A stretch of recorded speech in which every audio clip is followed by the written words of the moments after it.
It's safe to say 2025 has been a mixed year for Disney Cars Diecast. There's been a serious lack of new diecasts released this year, and a lot of them have just been based on expanded universe lines as opposed to the actual films. However, the year has also brought some excellent re-releases, so much so that I've made a list of the top 10 best ones this year. So hello, and welcome to the top 10 Disney Cars Diecast re-releases of 2025. To start off the list, I have Daryl Car Trip. Now, he was last re-released in 2021 alongside Bob Cutlass, his commentating partner, and that's the main reason why I haven't put him higher on the list. You really need to have him with Bob Cutlass. They're together. It's like a two. They're very much intertwined characters. You can't really have one without the other. The other thing is that I actually own a Daryl cartridge, so for me it wasn't a necessity to get a new one. I mean, this is the Cars 2 version that came with the Brent Mustangburger without headset, but it's still very good to get this cast back, but not the most necessary or the most helpful without his other partner. Next up is Lightning Ramon. Now, he was last seen in 2015 with the Radiator Spring series when they used to do series, but that's not the main reason he's here. I mean, that is quite a while ago, but this isn't the most prominent Ramon paint job. It's certainly a really nice one with that red and the really sort of comic book style lightning bolt. But my main reason for putting him this high is that, well, they needed to update his paint job because the old Lightning Ramon diecast was a bit off. It was a bit more sparkly, and in a lot of lights it sort of looked a bit orange. So getting this updated paint job through the re-release was really nice to see. It basically just makes the diecast better. It's really nice when they get to re-release a lot of older items and update them, because back when they first did the Cars diecast line, like sort of pre-Cars 2 days, sometimes it didn't always work perfectly well or didn't get it right. So getting re-releases is a nice way to sort of fix any mistakes, and this is definitely one. So it's not high on the list, but it's definitely a good re-release for this year.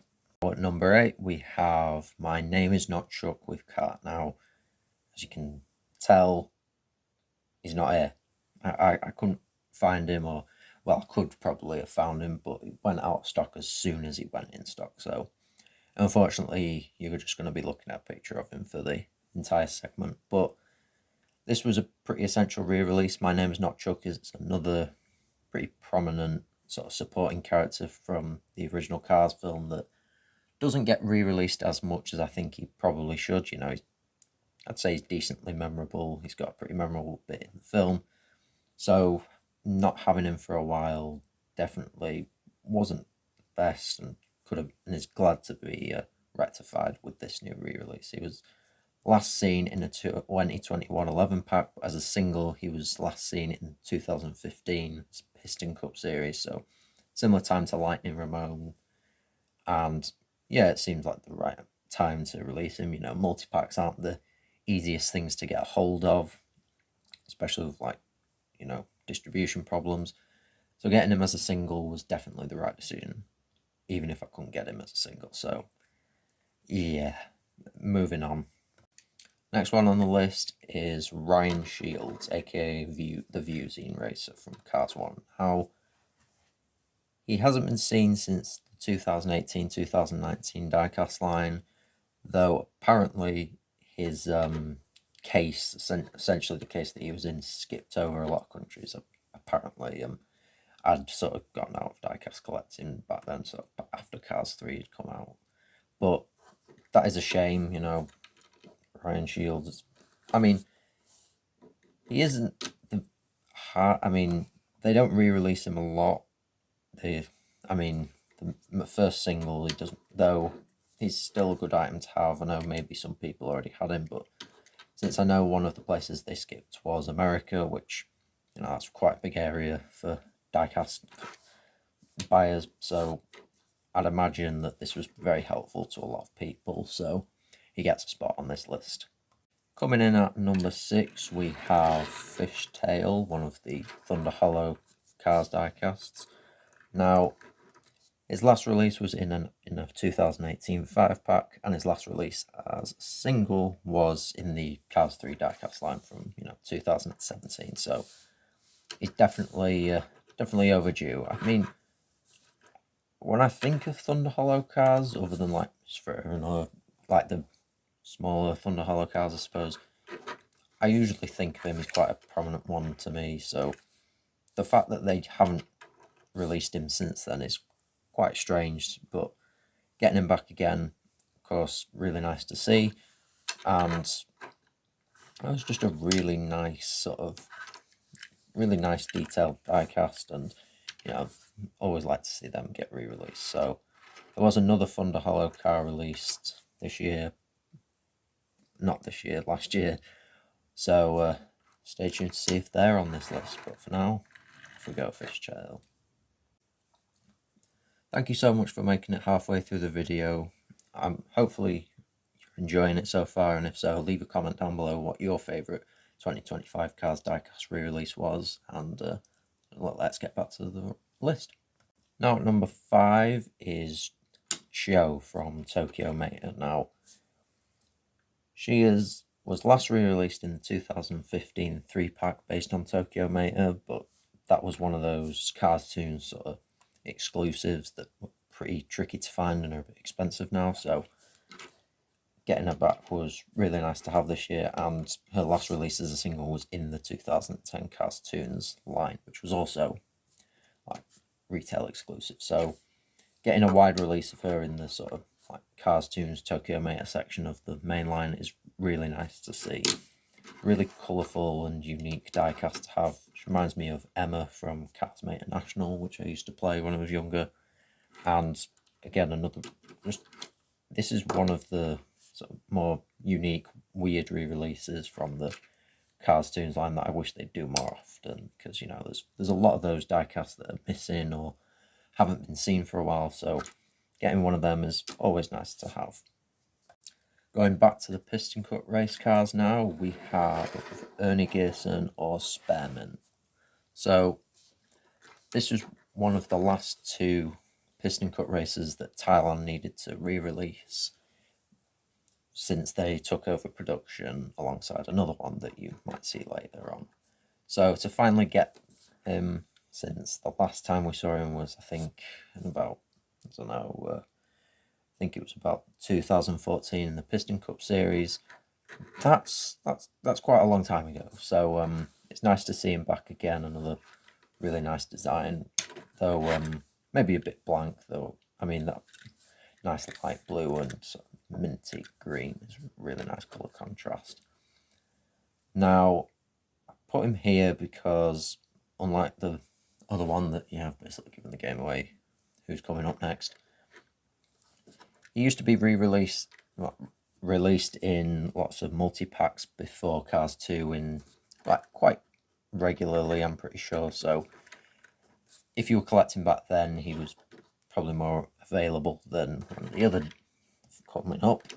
But since it's been a while since then, it's nice to get him back as a single, because his only other single release was of his main version, not like a Rule of Tires version or anything, was back in 2014. So again, really nice to see this one coming back. Yeah, as I teased, the number 3 spot is Eugene Carbareski, or the Cars 1 Tank Coat Racer.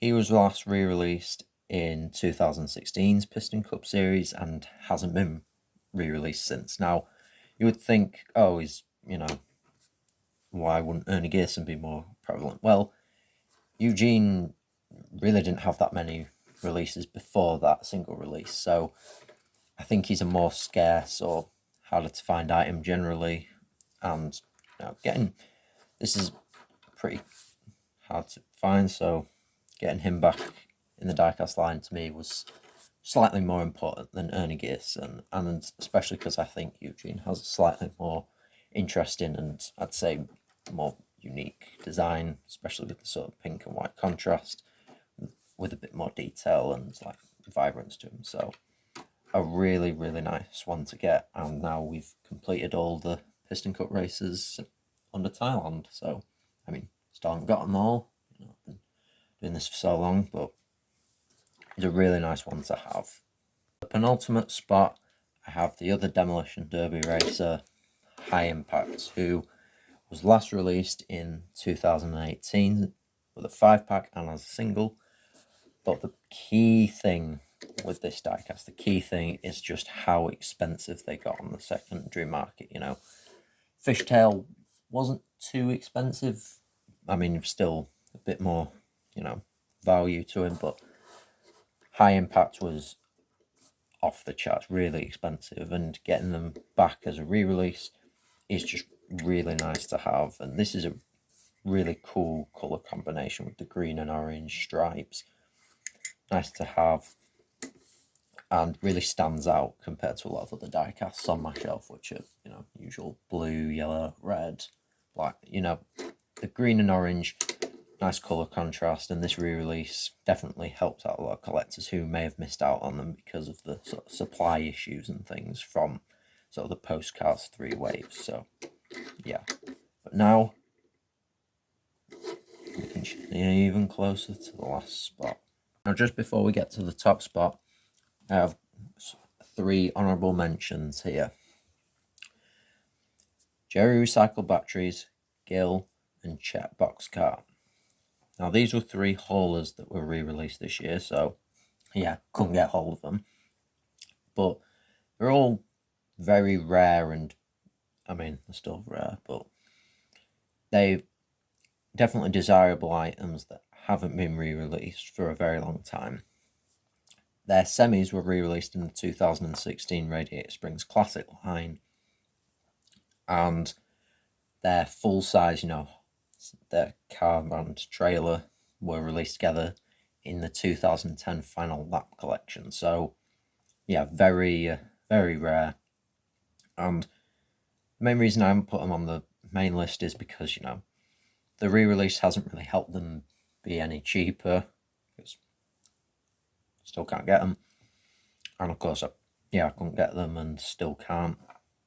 But, you know, just this is more based on the single re-release. It's not the haulers. So it's just an honourable mention, you know, one that was pretty welcome, but, you know, not a main one. So now let's move on to the number 1 spot. And the number 1 spot goes to a pair of diecasts, Acer and Graham. Now, these two have they've been missing for a very long time. Acer here has been missing since 2015's Tokyo Party Series, which is actually where this diecast is from. You see Chinese base, just using them here as the sort of stand-in. But Graham here, he hasn't been re-released since the original Cars 2 diecast line, so 2011 to 2012. One of the main villains, like secondary antagonists in Cars 2, the first sequel to Cars, hasn't been re-released in about a decade and a half. That's a bit ridiculous. And the other very prominent secondary antagonist hasn't been released in over a decade, which is also a bit ridiculous. So this year, getting the back as a pair really helped. So I've put them here together because they really are a pair, and if like that's what I was talking about with Darryl Cartrip and Bob Cutlass, you know, you can't really have one without the other. And I mean, I think, you know, Graham would still be the side if it was just him, or maybe if it was just Acer. But, you know, they really go together, and it's really nice to get these two back as two of the 3 Cars 2 releases this year. The other one was Otis. Yeah, there was only 3, but these were 2 really nice ones to get as the one of the only 2. So really nice models to have. Again, this isn't the 2025A, so this is the 2015 one, but you know, the point still stands. These two were paramount to get in the diecast line again, and it's really nice to see. So yeah, thank you so much for watching. Subscribe for more of these types of top 10s, and yeah, take care.